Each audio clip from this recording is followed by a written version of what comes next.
गांव के आउटस्कर्ट्स में एक गरीब बुढ़िया जिसका नाम राधा था अपने छोटे से झोपड़े में अकेली रहती थी। उसके पास न तो अच्छे कपड़े थे और न ही खाने के लिए पर्याप्त अनाज। उसकी उम्र कपड़े की तरह झुर्रीदार थी, लेकिन उसकी आंखों में जीवन की चमक थी।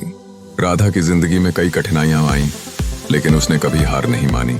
उसकी एकमात्र संतान एक बेटा था जो एक दिन रोजगार की तलाश में शहर चला गया और फिर कभी वापस नहीं आया।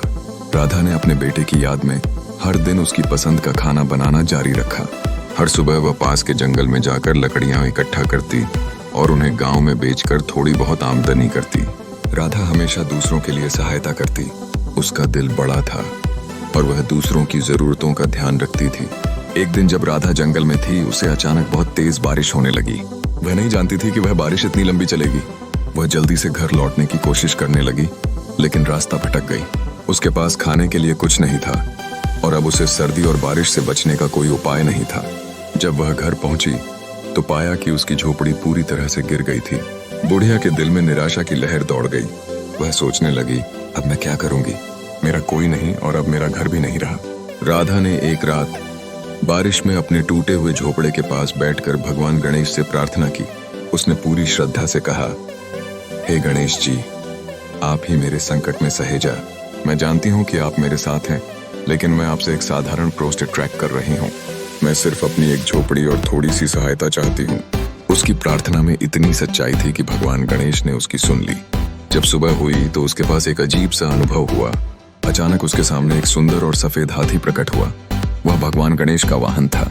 हाथी ने राधा को देखा और उससे कहा, राधा माता, चिंता मत करो, मैं तुम्हारी मदद करने आया हूँ। राधा ने हाथी को देखकर कहा, हे भगवान, आप कौन हैं? क्या आप सच में मुझसे मदद करने आए हैं? हाथी ने कहा, मैं गणेश जी का वाहन हूँ और मैं तुम्हारी प्रार्थना सुनने आया हूँ। तुम्हारी भक्ति ने मुझे यहाँ खींच लिया। गणेश जी ने राधा से कहा कि वह उसे एक नया जीवन देंगे। हाथी ने अपनी शक्ति से राधा की झोपड़ी को फिर से बनवाने की व्यवस्था की। वह सारी रात मेहनत करके एक सुंदर घर तैयार कर दिया। जब सुबह हुई तो राधा ने देखा कि उसके पास एक नया घर है जो पहले से कहीं ज्यादा सुंदर था। इसके बाद भगवान गणेश ने राधा को आशीर्वाद देते हुए कहा, तुम्हारे दिल की सच्चाई और सरलता ने मुझे आकर्षित किया। अब से तुम्हारे जीवन में कोई कमी नहीं होगी। मैं तुम्हारी हर समस्या का समाधान करूंगा। राधा ने भगवान गणेश का धन्यवाद किया और अपनी नई जिंदगी के लिए कृतज्ञता महसूस की। उसने फिर से जाकर लकड़ियां इकट्ठा करना शुरू किया और अब उसे और लोगों की जरूरतों का भी ध्यान रखने का आशीर्वाद मिला। गांव के लोग राधा की सफलता और बदलाव से हैरान रह गए। उन्होंने देखा कि राधा हमेशा मुस्कुराती रहती थी और लोगों की मदद करने में जुटी रहती थी। अब उसके पास भरपूर अनाज था और वह जरूरतमंद लोगों को खाना बांटती थी।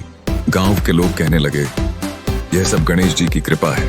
धीरे धीरे राधा ने गांव में एक नया पहचान बना लिया। वह बच्चों को पढ़ाने लगी और किसी भी जरूरतमंद की मदद करने के लिए हमेशा तैयार रहती थी। एक बार गांव में एक बड़ा मेला लगा। राधा ने सोचा कि वह गणेश जी के लिए एक बड़ा उत्सव आयोजित करेगी। उसने पूरे गांव के लोगों को आमंत्रित किया और सब मिलकर गणेश जी की पूजा अर्चना करने लगे। मेले में सभी ने मिलकर नाच गाना किया और भक्ति में लीन हो गए। राधा का प्यार और भक्ति देख सभी लोग प्रभावित हुए। भगवान गणेश ने उस दिन फिर से राधा की प्रार्थना सुनी और वह दिन गांव के लिए एक खास दिन बन गया। इस कहानी से हमें यह सीखने को मिलता है कि सच्ची भक्ति, दया और दूसरों की मदद करने की भावना के साथ जीने पर भगवान का आशीर्वाद हमेशा प्राप्त होता है। राधा ने अपने जीवन में जो कठिनाइयां देखी, उन्होंने उसे मजबूती और सहनशीलता सिखाई। भगवान गणेश ने उसे संकट में मदद की और उसके अद्भुत दिल ने उसे हमेशा दूसरों के लिए जीने की प्रेरणा दी। इस कहानी में दिखाया गया है कि कठिनाइयों के समय में भगवान का स्मरण और भक्ति कैसे किसी के जीवन को बदल सकती है। राधा की करुणा और भगवान गणेश की कृपा ने उसे एक नई राह दिखाई। आशा है कि यह कहानी आपको प्रेरित करेगी और आपके दिल में भक्ति का संचार करेगी। भगवान गणेश हमेशा आपके साथ रहें।